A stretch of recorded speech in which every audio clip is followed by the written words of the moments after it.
l'objet de cette rencontre, c'est pour partager avec vous certaines questions liées à nos activités concernant la ziara de Cheikhna Cheikh Mahfouz Aïdara, prévue cette année les 2 et 3 novembre 2020 à Darussalam Chérif, Inch'Allah. Il faut dire que c'est aussi l'occasion pour moi de rendre hommage et remercier le Khalif général, Chérif Cheikh Atab, le Cheikh Samsidine, le Khalif général de Cheikhna Cheikh Mahfouz Aïdara, qui m'a fait l'honneur de me lever, comme on dit, au rang de Cheikh, ce qui est un honneur, mais aussi une lourde charge dans la mission que je continue de mener pour la famille de Cheikhna Cheikh Mahfouz sous sa direction depuis 1999. Nous lui souhaitons longue vie et une très bonne santé, et également pour toute la famille de Cheikhna Cheikh Mahfouz et toute la communauté musulmane aussi. Nous profitons aussi de formuler nos vœux pour ce mois béni de Mawlud Nabi, le mois de la naissance de notre grand-père Seydina Mohamed sallallahu alayhi wa sallam. Que ça soit en tout cas encore une année qui donnera au monde entier la paix et la stabilité. L'année dernière, l'année 2019, nous avions célébré ce qu'on appelait une année de prière en termes d'organisation de prière partout au Sénégal, mais également dans toute la sous-région. Cette année de prière, célébrant aussi le centenaire de notre grand-père, avait pour objectif de partager avec les musulmans et de faire un retour aux valeurs islamiques et de prier Allah subhanahu wa ta'ala pour qu'on ait la paix, rien que la paix. Et nous voilà entrés dans l'année 2020, et cette année 2020 nous a surpris avec le Covid-19. Et nous osons espérer que grâce aux prières de 2019, en tout cas, nous avons remarqué que cette pandémie va bientôt aller à sa fin. C'est l'occasion aussi de saluer, de remercier, de féliciter les autorités étatiques, surtout les autorités sanitaires, qui tous se sont mobilisés en tout cas pour accompagner les populations afin que nous sortions de cette pandémie le plus vite que possible.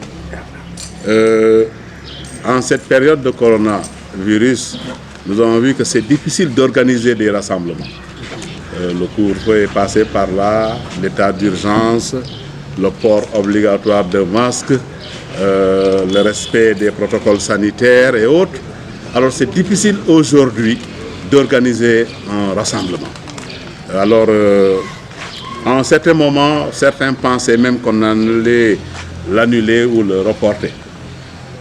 Mais sous la direction du Khalif général, sous sa bénédiction, nous avons rencontré les différentes autorités, à commencer par le sous-préfet, le préfet et le gouverneur, pour leur montrer les modalités avec lesquelles nous comptons organiser cette année une ziara spéciale.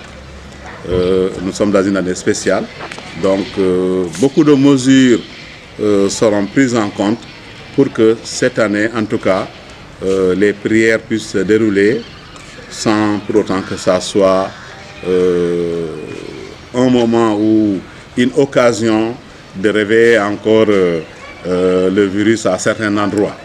Raison pour laquelle nous pensons quand même que cette année, nous allons non seulement prendre en compte les mesures barrières, mais aussi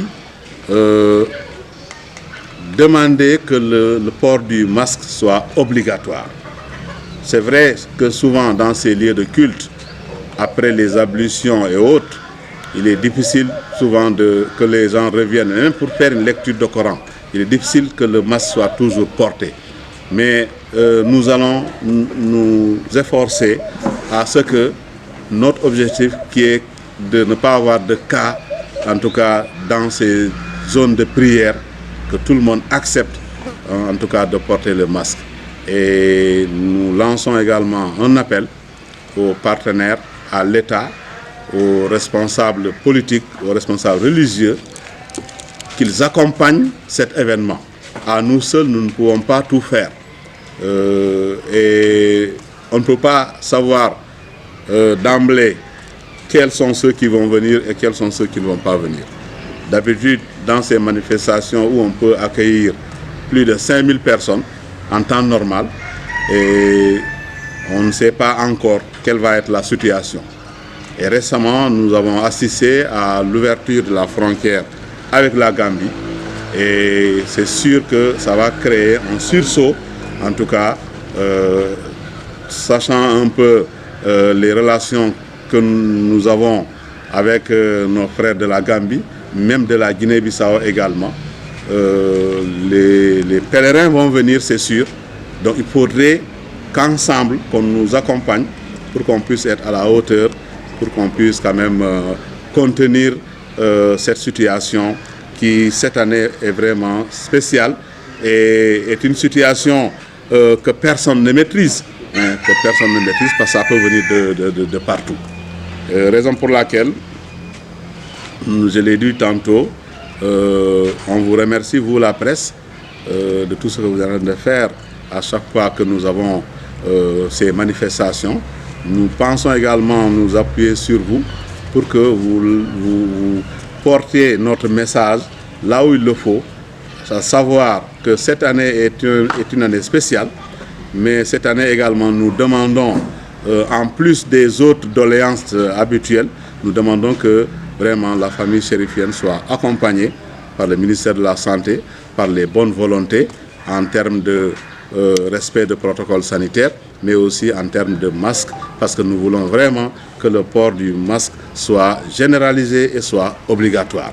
Et sur cela, nous invitons aussi les différentes communautés, les communautés Diola, les communautés Balantes, les communautés Mandingues, toute la communauté musulmane, les communautés Peul, en tout cas nos voisins de la Gambie, de la Mauritanie, de la Guinée. Nous souhaitons également que la paix revienne et le calme revienne en Guinée-Conakry, en Guinée-Bissau également. Donc tous ces voisins vont converger à Dar es Salaam Chérif, Inch'Allah, et nous souhaitons que tout ce beau monde vienne vraiment en sachant que c'est une année spéciale, donc ça va être une ziara spéciale, que les gens acceptent de respecter les protocoles sanitaires. Et voilà en gros ce que nous avons comme en guise d'introduction pour vous dire que la ziara de cette année aura bel et bien lieu, et ce serait les 2 et le 3 novembre à Dar es Salaam Chérif. Et le principe, en tout cas, en collaboration, la famille en collaboration avec les autorités étatiques, c'est que les protocoles sanitaires soient respectés et que le port du masque soit obligatoire.